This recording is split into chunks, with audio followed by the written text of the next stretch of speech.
हरि ओम।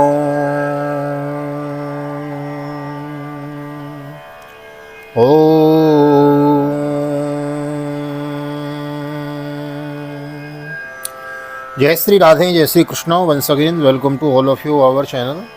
एक बार पुनः आप सभी को हृदय से प्यार भरी राधे राधे। बहुत बहुत स्वागत है आप सभी का आप ही के यूट्यूब चैनल वीके वीपीएस परिवार श्रीधाम वृंदावन। और कैसे हैं आप सभी? मैं आशा करता हूँ, I hope you are absolutely fine. आप सभी ठाकुर जी की कृपा से स्वस्थ हों, मस्त हों और ठाकुर जी की भक्ति में व्यस्त हों। भगवान का भजन, भगवान की भक्ति, भगवान की पूजा, भगवान की कथा, भगवान का स्मरण ही हमारी सबसे बड़ी संपत्ति है। संसार में और कुछ मिले न मिले, भगवान की भक्ति प्राप्त हो जाए तो समझो हमने सब कुछ प्राप्त कर लिया। तो हम सभी बड़भागी हैं जो भगवान की भक्ति हम लोगों को प्राप्त है, मिली हुई है। वीके वीपीएस परिवार विश्व कल्याण भागवत प्रचार संघ श्रीधाम वृंदावन से आपको आज आज एकादशी है, योगिनी एकादशी, आषाढ़ मास के कृष्ण पक्ष की एकादशी। तो आप सभी को योगिनी एकादशी की बहुत बहुत हार्दिक शुभकामनाएं, बहुत बहुत बधाई। मैं राधेश्याम वशिष्ठ आप सभी का बहुत बहुत स्वागत करता हूं और ले चलता हूं आज की योगिनी एकादशी महात्मा की कथा की ओर। कहते हैं कि एकादशी का व्रत सभी वैष्णवों को अवश्य करना चाहिए, और यदि व्रत न कर सके तो व्रत महात्मा की कथा श्रवण करने से भी हमको व्रत लाभ का पूर्ण लाभ प्राप्त होता है। तो मैं इसी प्रयास में लगा रहता हूँ। नित्य आपको श्रीमद् भागवत की एक अध्याय की कथा श्रवण कराने को मिलती है, और प्रत्येक एकादशी को हम एकादशी महात्मा की कथा भी आपको श्रवण कराते हैं। तो बड़भागी हैं हम आप लोग, यह कथा हम आपको श्रीधाम वृंदावन से श्रवण करने को मिल रही है। आइए देर न करते हुए ले चलता हूँ आज की पावन कथा प्रसंग में। एक निवेदन अवश्य करना चाहूँगा। हमारे चैनल पर प्रथम बार आए हैं अथवा केवल कथा श्रवण करने के लिए आते हैं और श्रवण करके चले जाते हैं, तो please we are request you, please subscribe our channel. हमारे चैनल को सब्सक्राइब करें, बेल आइकन को भी प्रेस कर दें और कमेंट में लिख दें योगिनी एकादशी की जय। तो आइए एक बार जय जयकार करेंगे। बोलो एकादशी महोत्सव की जय। तो आज है आषाढ़ मास की कृष्ण पक्ष की एकादशी, योगिनी एकादशी। जितनी भी एकादशी की कथाएं हैं वह धर्मराज युधिष्ठिर और जनार्दन यानी भगवान के मध्य में हुई हैं। तो आज भी धर्मराज युधिष्ठिर बोले, हे जनार्दन, हे प्रभु, मैंने ज्येष्ठ मास में शुक्ल पक्ष की निर्जला एकादशी की कथा सुनी। अब आप कृपा करके आषाढ़ मास की कृष्ण पक्ष की एकादशी की कथा का वर्णन कीजिए। इस एकादशी का क्या नाम है तथा महात्म क्या है, सो सब वर्णन कीजिए। श्री कृष्ण भगवान बोले कि हे राजन, आषाढ़ मास के कृष्ण पक्ष की एकादशी का नाम योगिनी एकादशी है। इसके व्रत से समस्त पाप नष्ट हो जाते हैं और इस लोक में भोग तथा परलोक में मुक्ति देने वाला है। हे राज राजेश्वर, यह एकादशी तीनों लोकों में प्रसिद्ध है। इसके व्रत से पाप नष्ट हो जाते हैं। आपसे पुराण में कही हुई कथा में कहता हूँ, ध्यान पूर्वक सुनिए। अलकापुरी नाम की नगरी में एक कुबेर नाम का राजा राज्य करता था। वह शिव भक्त था, शैव्य था। उनकी पूजा करने के लिए एक हेममाली पुष्प लाया करता था। उसकी विशालाक्षी नाम की अत्यंत सुंदर स्त्री थी।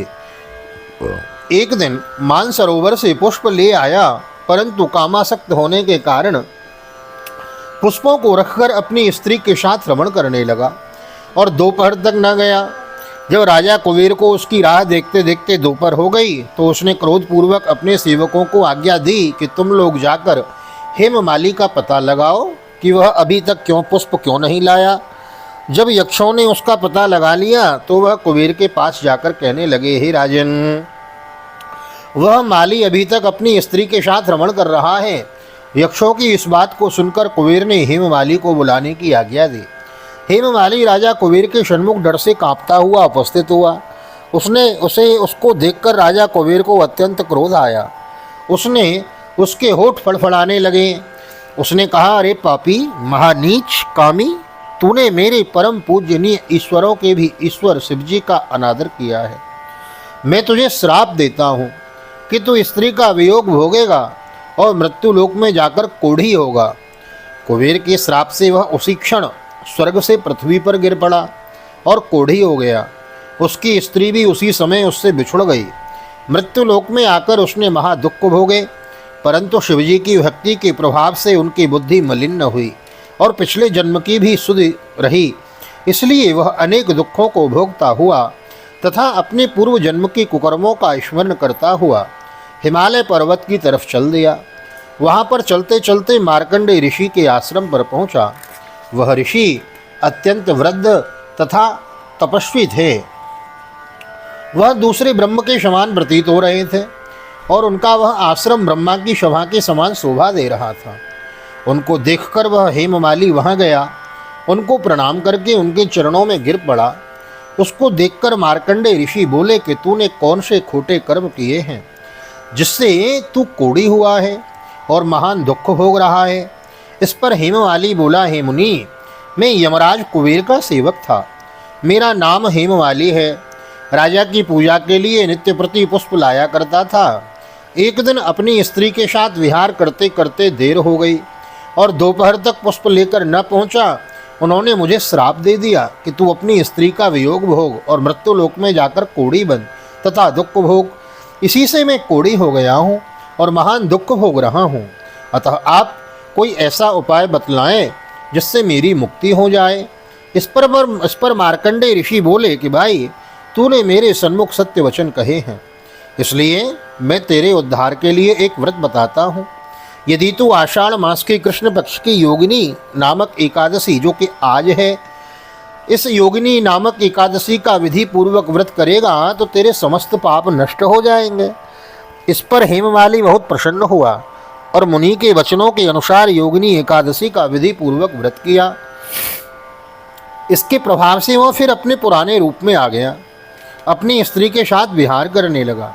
हे राजन, इस योगिनी कथा का फल 88 सहस्त्र ब्राह्मणों के भोजन कराने के बराबर है। 88 सहस्त्र मीन्स 88,000, 88,000 ऋषियों को एक साथ फल भोजन कराने का जो फल होता है, वही फल आज की एकादशी के व्रत करने से प्राप्त होता है। महाराज, व्रत करने और कथा सुनने का फल भी बराबर है। यहाँ लिखा है कि इस योगिनी एकादशी की कथा का फल 88 सहस्त्र ब्राह्मणों के भोजन कराने के बराबर है।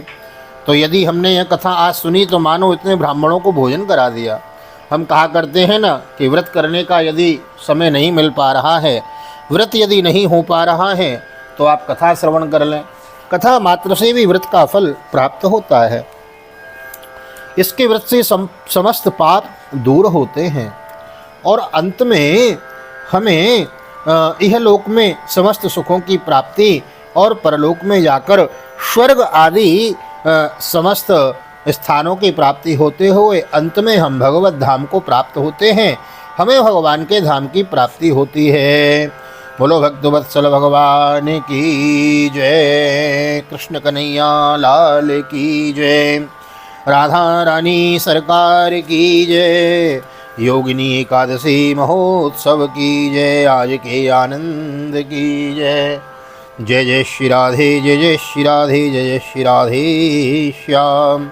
जय जय राधे, जय जय श्याम। सबको मिले वृंदावन धाम, ऐसी प्रार्थना मेरी ठाकुर जी के चरणों में। आज हम आपने योगिनी एकादशी महात्मा की कथा श्रवण करी। इससे पूर्व हमने निर्जला एकादशी महात्मा की कथा श्रवण करी थी और अब आगे आने वाली देवसैनी एकादशी है, जिस दिन देव सो जाते हैं, तो देवसैनी एकादशी की कथा भी हम श्रवण करेंगे। और ब्रह्म मुहूर्त में प्रातःकाल 5 बजे आपको श्रीमद् भागवत की मूल कथा, मूल पाठ यथारूप श्रवण करने को मिल रही है, जिसके अंतर्गत अभी श्रीमद् भागवत के प्रथम स्कंद की हम कथा विस्तार पूर्वक श्रवण कर रहे हैं।